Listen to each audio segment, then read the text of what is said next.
마가복음 44번째 시간입니다. 크리스천은 돈을 어떻게 사용해야 하나요? 라는 제목으로 말씀을 전하겠습니다.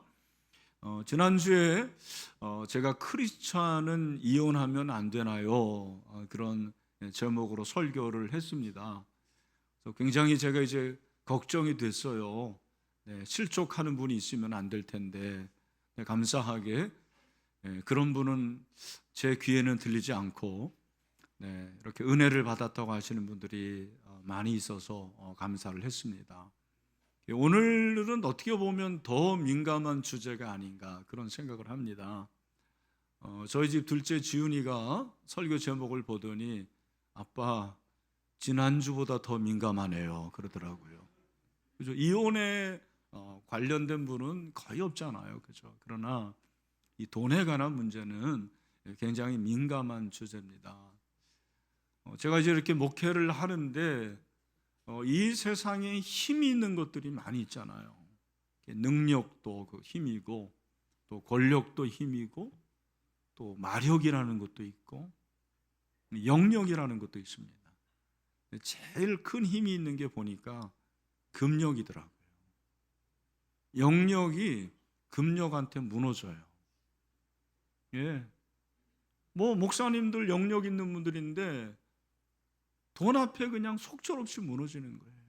성도들도 그렇게 기도하고 신앙이 좋다고 하는데 그 돈 때문에 타협하고 그것 때문에 배신하고 참 이런 경우를 많이 보게 됩니다. 그래서 이 돈의 힘이 참 큰 거라고 저는 생각을 해요. 오늘 말씀도 이제 그런 경우가 같습니다. 한 사람이 예수님에게 와서 예수님, 제가 어떻게 영생을 얻을 수가 있겠습니까? 뭘 해야 됩니까? 이 사람이 부자라고 그랬어요. 마태복음에는 청년이라고 그랬고 누가복음에는 관리라고 했습니다. 여러분 생각해 보십시오. 청년인데 관리고 부자인데 어떻게 보면 완전한 사람 아닙니까? 그런데다가 영적인 것에 관심을 갖는 거예요. 우리가 아는 대로 부자들은 현세에 관심이 많기 때문에 영적인 세계에 별로 관심이 없어요. 여러분 재계 우리나라 10대 기업 중 재벌 중에서 예수 믿는 사람이 누가 있습니까? 없어요. 참 이게 굉장히 아이러니한 건데 근데 이 사람이 이렇게 영생을 관심 갖죠 하는데 예수님이 너 그러면 너 계명 지켰냐? 살인하지 말라, 간음하지 말라, 도둑질하지 말라, 탐내지 말라. 이제 10계명까지 말씀하시고 5계명 부모를 공경하는 거 다 지켰냐 그랬더니 이분이 하는 얘기가 지켰습니다가 아니죠. 저 어렸을 때부터 지켰습니다. 그 말은 무슨 말이에요? 아유, 예수님 그거 너무 쉬운 거예요. 저는 어렸을 때부터 그게 몸에 밴 사람이에요. 그렇게 얘기하는 거죠. 근데 예수님께서 그 청년 부자에게 이제 결정적인 결정타를 먹이신 거죠. 어떻게 보면 뭐라고 그랬습니까? 21절 말씀입니다. 우리 21절을 다 같이 읽어봅시다. 시작. 예수께서 그를 보시고 사랑하사 이르시되 내게 아직도 한 가지 부족한 것이 있으니 가서 내게 있는 것을 다 팔아 가난한 자들에게 주라. 그리하면 하늘에서 보화가 내게 있으리라. 그리고 와서 나를 따르라 하시니. 아멘. 여러분 예수님의 말씀을 들었을 때 이 부자 청년의 충격이 얼마나 컸을까? 생각지도 않은 말씀을 하시는 거예요. 도저히 그럴 수가 없는 거죠. 그래서 이 사람이 슬퍼하고 근심하고 예수님을 떠납니다. 오늘 이 말씀이 이제 그 내용이죠. 그리고 이어서 이 사건에 대한 설교예요. 제자들이 다 봤을 거 아니에요. 예수님께서 뭐라고 말씀하시냐면 야 너희들 재물이 있는 자는 하나님의 나라에 들어가기 어려워. 어느 정도로 어렵냐? 낙타가 바늘귀, 여러분 바늘귀 아시지 않습니까? 그 바늘길을 통과하는 게 차라리 부자가 천국에 들어가는 것보다 쉬워. 그렇게 말씀을 하시는 거예요. 여러분 아시는 대로 낙타는 유대인들에게서는 가장 큰 것에 비유고 바늘귀는 가장 작은 거예요. 겨자씨도 작지만 바늘귀도 작아요. 낙타가 어떻게 바늘귀를 통과할 수 있을까요? 엄청 다이어트하면 될까? 네, 안 될 것 같습니다. 불가능한 거예요. 어렵다라는 것은 원어적으로 말하면 간신이에요. 사실은 부자가 하나님 나라에 간신히 들어가는데 뭐라고 그러냐면 매우 어렵다고 그랬거든요. 그 말은 거의 못 들어간다라는 거죠. 들어갈 확률이 거의 없다, 그렇게 말씀하시는 거예요. 물론 우리는 이제 부자가 아니기 때문에 나는 이 말씀하고 연관이 없다, 그렇게 생각할지 모르지만 오늘 이 말씀은 오늘을 사는 저와 여러분에게 아주 중요한 메시지를 준다고 생각합니다. 그게 뭐냐면 이 돈이라는 것을 조심해야 되는데, 왜냐하면 돈은 사랑의 대상이 되면 안 되기 때문에 그렇다라는 거예요. 여러분 돈을 사랑하잖아요, 우리가. 근데 돈을 사랑하지 마라. 돈은 사랑의 대상이 아니고 사용의 대상이다. 근데 우리는 돈을 사용하는 것보다 사랑의 대상으로 생각하는 거죠. 돈을 사랑해요. 성경은 돈을 사랑하는 것이 일만하게 뿌리라고 그럽니다. 디모데전서 6장 10절, 돈을 사랑하니 일만하게 뿌리가 되나니 이것을 탐내는 자들 미혹을 받아 믿음에서 떠나. 돈 때문에 믿음에서 떠나요. 돈 때문에 교회 안 다녀요. 예배 안 드립니다. 많은 근심으로써 돈 때문에, 돈에 대한 탐욕으로 근심이 생겨요. 자기를 찌른대요. 그 돈에 대한 탐심이 나를 찌르는 거예요. 내 마음을 찔러요. 내 아내의 마음을 찔러요. 부부가 돈 없으면 싸우더라고요. 저는 그런 걸 자주 봅니다. 우리가 이 돈에 대한 힘이 너무나도 큰 거예요. 근데 우리는 이제 어떠한 편견을 가지고 있냐면, 부자는 복 받은 사람이다, 가난한 자는 복을 못 받은 사람이다, 이렇게 생각하는 거예요. 이원론적으로, 이분법적으로 생각하는 거죠. 유대인들도 그랬습니다. 제자들도 예수님이 부자가 하나님 나라 들어가는 게 너무 어렵다 그러니까 와, 깜짝 놀라요. 매우 놀랐다고 그랬어요. 대박. 왜? 그들은 부자는 하나님의 복을 받은 사람이에요. 그렇게 생각한 거예요. 그렇다면 천국에 가는 건 당연한 거 아닙니까? 근데 예수님이 들어가기가 어렵다 그러니까 너무너무 놀란 거죠. 우리가 헷갈리는 게 바로 이거예요. 여러분 대답 안 해도 되니까 솔직히 말해보세요. 부자가 복을 받은 사람입니까? 물론 복을 받았죠. 그러나 예수 믿는 사람이 부자가 아니면 복 못 받은 겁니까? 우리가 그런 통념을 가지고 있는 거죠. 이분법 사고입니다. 저는 그렇게 말하고 싶어요. 부자가 복 받은 사람이고 가난한 사람은 복을 못 받은 사람이라면 예수 믿는데 끝까지 부자 아니고 가난한 사람은 그러면 저주받은 사람이게요?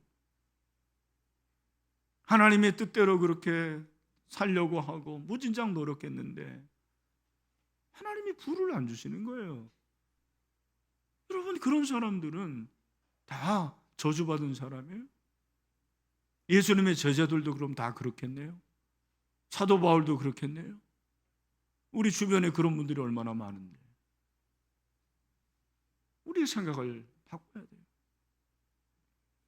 저는 그렇게 생각합니다.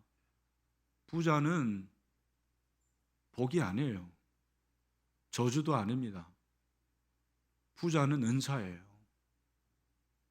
여러분이 남들보다 좀 돈이 많다, 하나님이 돈을 많이 주셨다, 그건 여러분에게 그렇게 맡기신 거예요. 나는 좀 돈이 없다, 가난하다, 그냥 하나님께서 그렇게 하신 거예요. 여러분, 목회자들 중에서도 가난한 목회자들이 너무 많아요. 근데 저 같은 사람은 그렇지 않잖아요. 내가 잘나서 그런 거예요. 하나님이 저를 그렇게 채우시는 거죠. 거기에 대해서 뭐라고 그러겠습니까? 여러분도 마찬가지입니다. 은사예요, 은사. 은사는 책임이 따라요. 부자는 책임이 많아요. 그런 쪽으로 생각해야 돼요. 이제 구약과 신약을 보면 구약은 현세적인 복이 많습니다. 그래서 제가 솔직히 말하면 신방 가면 구약 성경을 많이 인용을 해요. 왜? 그런 것들이 많으니까. 신약은 복을 얘기할 때 거의 영적인 복 얘기해요. 하늘의 복, 신령한 복. 신약 얘기하면 성도들이 별로 안 좋아해요. 눈에 보이는 현세의 복을 원하는 거예요. 그러나 신약과 구약 똑같이 저는 하나님이 복을 주신다고 생각해요. 왜냐하면 논리적으로 말하면 물질은 하나님이 만드신 건데 그 만드신 하나님이 어떤 분에게 만을 준다면 그건 복 아니겠습니까? 우리가 그것까지 부인할 수는 없지만 그러나 중요한 것은 그게 전부는 아니라는 거예요. 성경은 부자 되기를 애쓰지 말라고 그래요.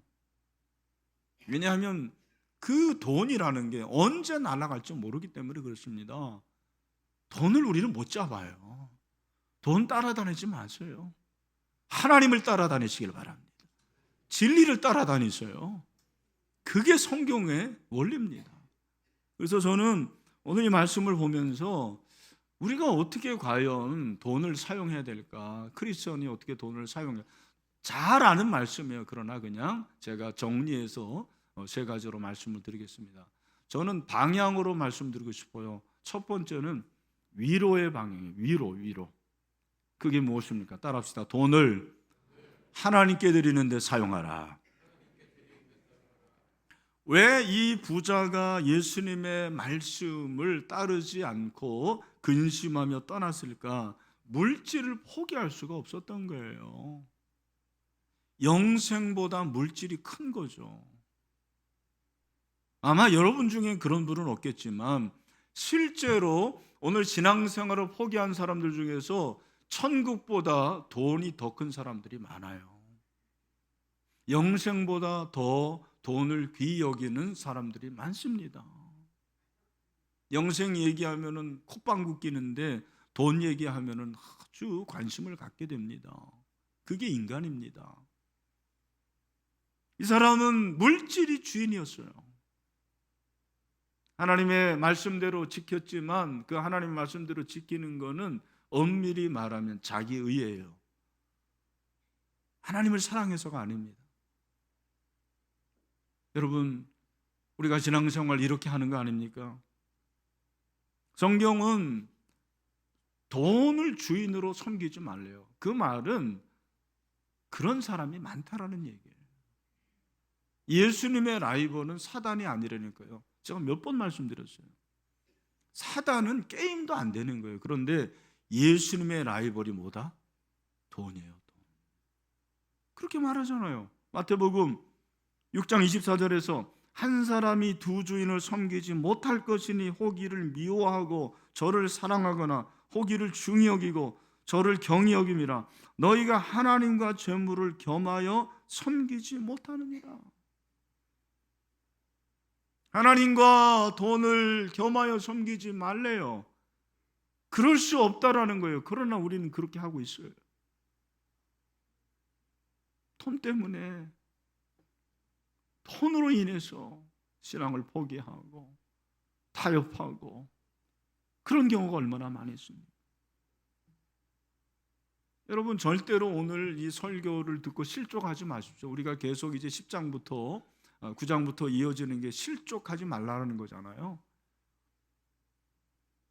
제가 오늘 이 돈에 관한 설교하는 거는 강해 설교니까 이렇게 하는 거예요. 일부러 제가 11조 설교 안 합니다. 그렇게 해본 적이 없어요.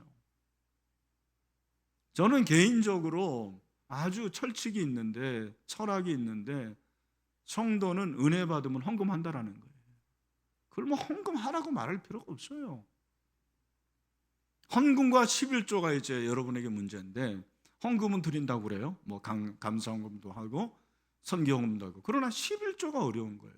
왜냐하면 11조는 그 어떤 목사님이 그랬잖아요. 11m의 성곽하고 똑같다고. 제일 인간이 공포를 느끼는 높이가 11m인데 11조를 드리라 할 때 그런 마음이라는 거예요. 이거 드리면 죽을 것 같아요. 이거 드리면 나 못 살 것 같아. 그게 많은 성도들의 상황이에요. 물론 남편이 반대할 수도 있고 실제로 돈이 없을 수도 있습니다. 근데 요즘에 유튜브에 11조를 안 들어도 된다고 하는 그런 유튜브들이 나와요. 아주 버르장머리 없는 거예요, 진짜. 하나님을 너무 모르는 거예요. 신앙을 모르는 거예요. 그런 사람들이 얘기하는 게 몇 가지 근거가 있는데, 에베소서 2장 15절에서 법조문으로 된 계명의 율법을 폐하셨다. 여기 법조문으로 된 계명이 11조도 들어간다. 신약에서는 11조 드리라는 말은 왜 없습니까? 예수님이 11조도 드리고 회양과 박하도 바치 다 된다고 그랬어요. 그렇죠. 여기서 법조문으로 된 계명은 제사법과 시민법이에요. 여러분 이건 아셔야 돼요. 율법을 우리가 말할 때 구약은 세 가지 법인데, 도덕법, 따라합시다. 도덕법, 제사법, 시민법. 그러니까 제사법과 시민법은 이제는 끝났어요. 우리가 유월절 안 지키잖아요. 그건 저 신천지가 하는 거지. 우리가 무슨 시민법을 지킵니까? 안 지키죠. 그렇잖아요. 우리가 뭐 돼지족발 얼마나 잘 먹어요. 없어서 못 먹지.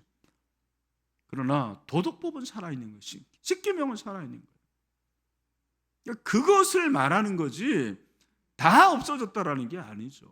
근데 저는 그런 것보다도 왜 11조를 드려야 되느냐, 청지기이기 때문에 그런 거예요. 잘 들으십시오. 여러분, 청지기가 뭐예요? 주인의 그 재물을, 재산을 맡아서 관리하고 나중에 회계가 뉘우치는 거 말고 회결이 청산하는 거죠. 나중에 결산하는 거예요. 하나님이 저와 여러분에게 적으나 많으나 다 소득을 주신다고요. 근데 그것을 청지기로서 잘 관리하라는 것은 첫 번째 중요한 게 뭐냐면, 청지기 의식의 중요한 것은 내 주인이 하나님이다라는 거예요. 하나님이 내 주인입니다. 내 인생의 주인이 하나님입니다. 내 사업의 주인이 하나님이십니다. 내가 이렇게 열심히 엇빠지게 아침부터 정말 요거도명해서 피땀 흘리게 얻은 소득, 이거 내 거 아닙니다. 하나님의 것입니다. 하나님이 주신 것입니다. 여러분 얼마나 감사한 겁니까? 구원받은 것만 해도 감사한 거예요.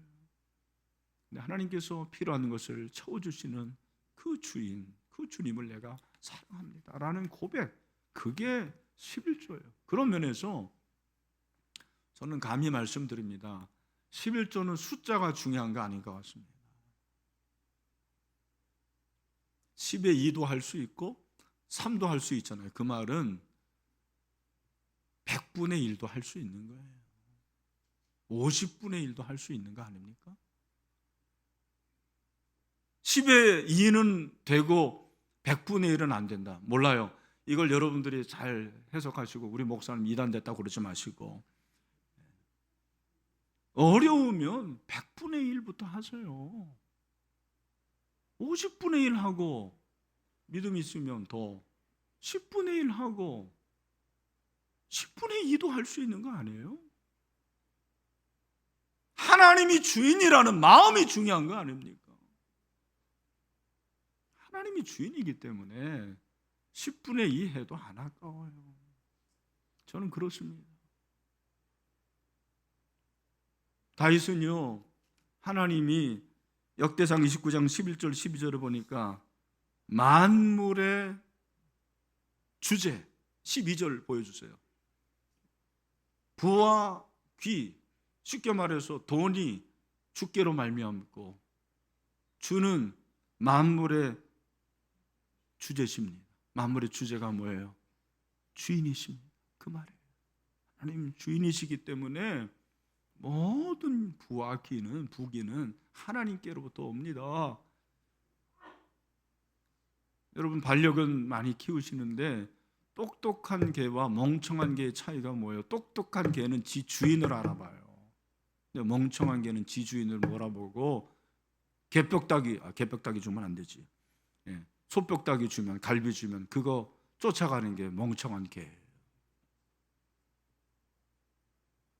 하나님이 주인이신데 그 주인을 따르지 않고 나의 욕구와 나의 피로를 따라간다면 그 사람이 온전한 사람입니까? 똑똑한 사람은 아니잖아요. 로마서 11장 36절 우리 제자반에서 외우는 말씀이에요. 다 같이 시작. 이는 만물이 주에게서 나오고 주로 말미암고 주에게로 돌아갑니다. 그에게 영광이 세세에 있을지어다. 아멘. 이런 믿음으로 들으시기를 바랍니다. 11조를 들으면 복 준다고 그렇게 목사님들이 얘기하잖아요. 말라기 3장 10절이죠. 저는 복 받기 위해서 11조 드리는 거는 별로라고 생각해요. 저는 선교도 복 받으려고 선교 안 합니다. 명령이니까 하는 거예요. 의무니까 하는 거예요. 11조 물론 드리면 복을 주시죠. 그러나 하라고 주님이 말씀하시니까, 그리고 주인이시니까 그분께 드리는 거예요. 그게 바로 돈의 사용입니다. 두 번째는 안으로예요. 안으로. 따라합시다. 돈을 저축하는 데 사용하라. 존 웨슬리 아시죠? 존 웨슬리는 금전의 사용이라는 설교에서 그리스도인이 돈에 대한 태도를 세 가지로 정리합니다. 첫 번째, 할 수 있는 대로 벌어라. 이거는 이제 프로테스탄트 정신을 가지고, 그 말은 정직하게 벌으라는 거예요. 우리말처럼 그렇게 개처럼 벌어서 잘못된 거예요. 정승처럼 쓰라는 성경은 없어요. 우린 정승처럼 벌어야 돼요. 좀 적게 벌어도. 두 번째요, 할 수 있는 대로 저축하라. 세 번째, 할 수 있는 대로 주라예요. 두 번째가 저한테 특별했어요. 왜냐하면 저는 고등학교 때 저를 가르쳤던 그 주일학교 선생님이 계셨는데 너무너무 훌륭한 분이셨는데 그분이 그러는 거예요. 너희들 저축하면 안 돼. 왜? 내일 일을 염려하지 말라고 그랬는데 저축하는 것은 믿음이 없다라는 거예요. 그러니까 당신은 저축 안 한대. 와, 깜짝 놀랐어요. 보험들 들지 말라고 그러더라고요. 여기 보험하시는 분들 들으면 큰일 날 일입니다. 잘못된 신학이더라고요. 물론 그 의미는 알겠어요.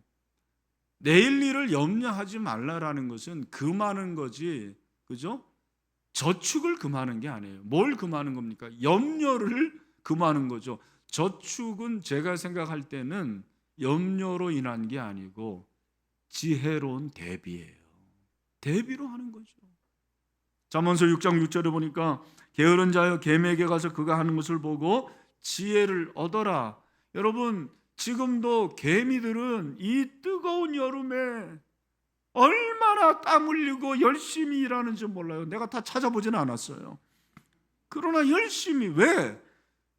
개미가 근면과 성실도 있지만 개미는 겨울을 준비하는 거예요.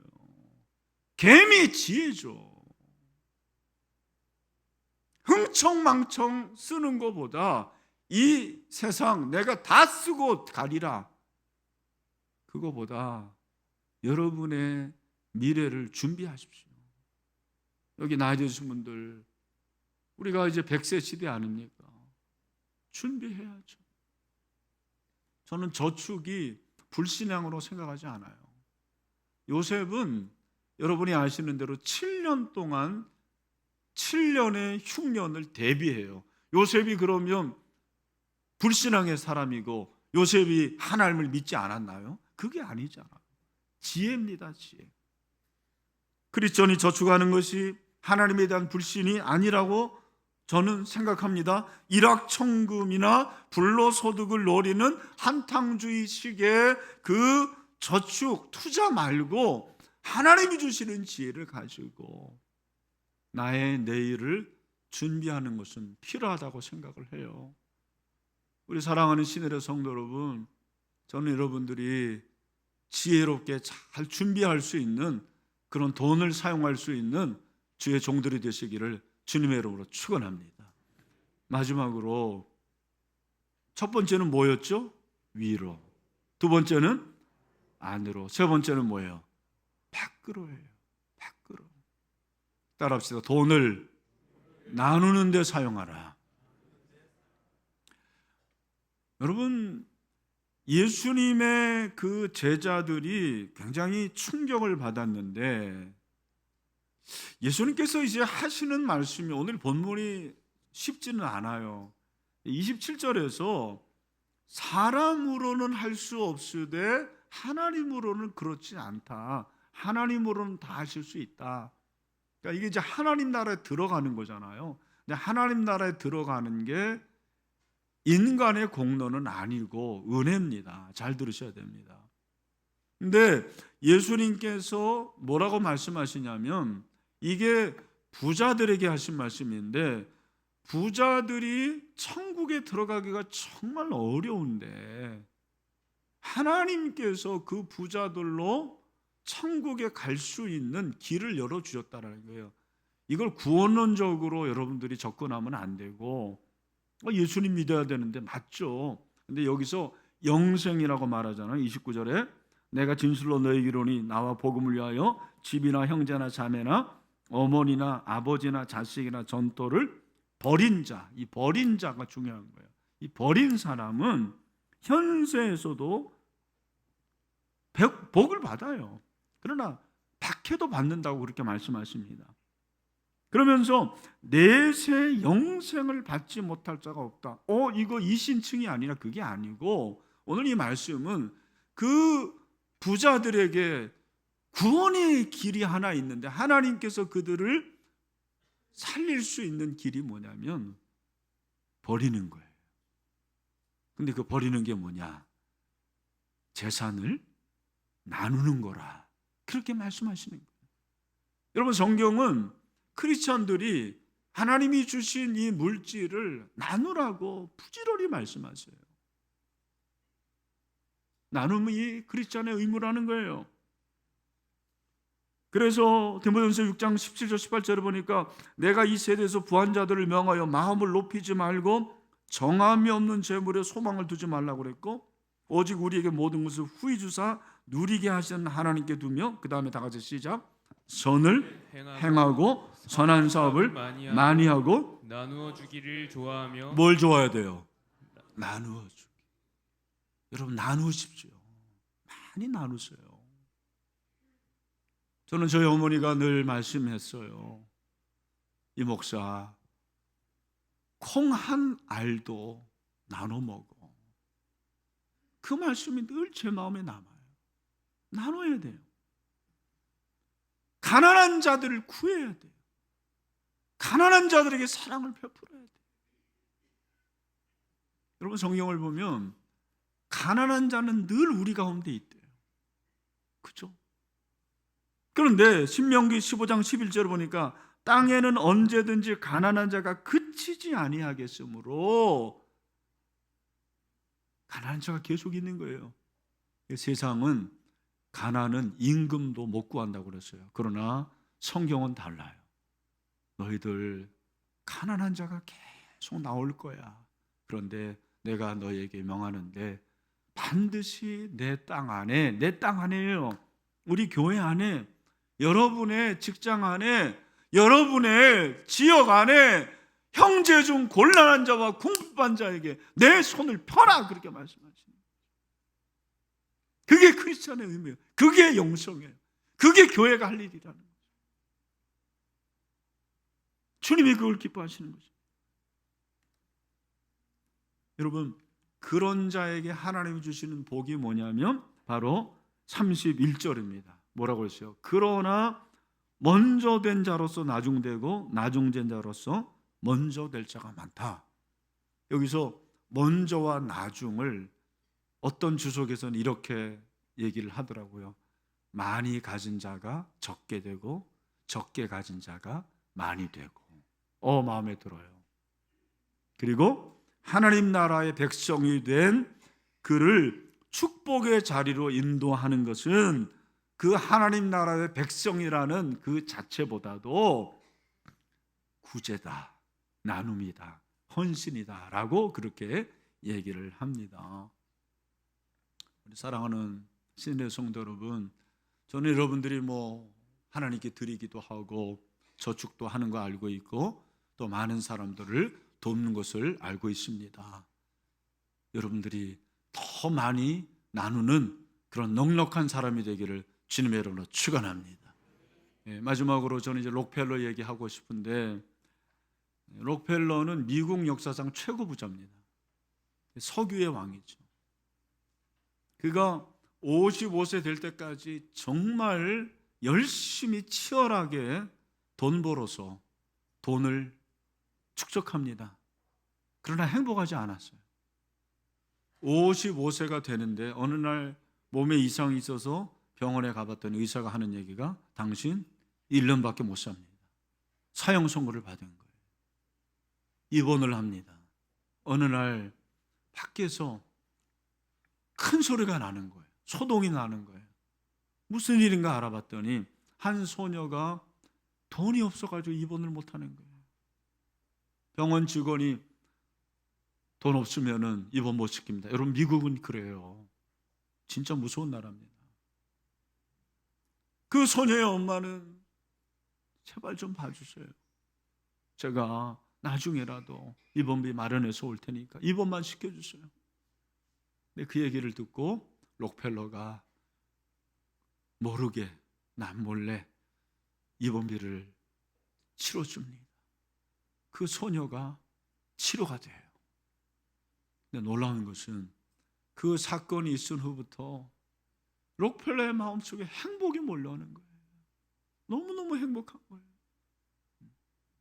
그러는 동안에 병이 치유가 되고 1년만 살아야 되는데 98살까지 살았어요. 43년을 살았네. 근데 43년 동안 산 게 중요한 게 아니고 43년 동안 이 사람이 뭘 합니까? 대학을 1000개를 세워요. 돈으로. 교회를 4000개를 개척합니다. 자선 사업하고 장학 사업하고. 그가 뭐라고 말하는지 아십니까? 성경이 주는 자가 받는 자보다 복이 있다고 그랬는데 내가 그 말이 뭔지를 알게 됐습니다. 나는 행복합니다. 그런 고백을 하는 거죠. 사랑하는 성도 여러분, 록펠러가 아니니까 안 해도 돼요? 아닙니다. 작게나마 여러분들이 나누십시오. 나눔의 행복이 있는 거예요. 그래서 오늘 말씀 여러분 기억하시고, 우리가 돈을 어떻게 사용해야 되는 가 위로 하나님께 드리고, 안으로는 저축하고, 밖으로는 나누고. 우리 마지막으로 마태복음 6장 33절 말씀으로 말씀 마무리합니다. 시작. 그러므로 너희는 먼저 그의 나라와 그를 구하라. 그리하면 이 모든 것을 너희에게 더하시리라.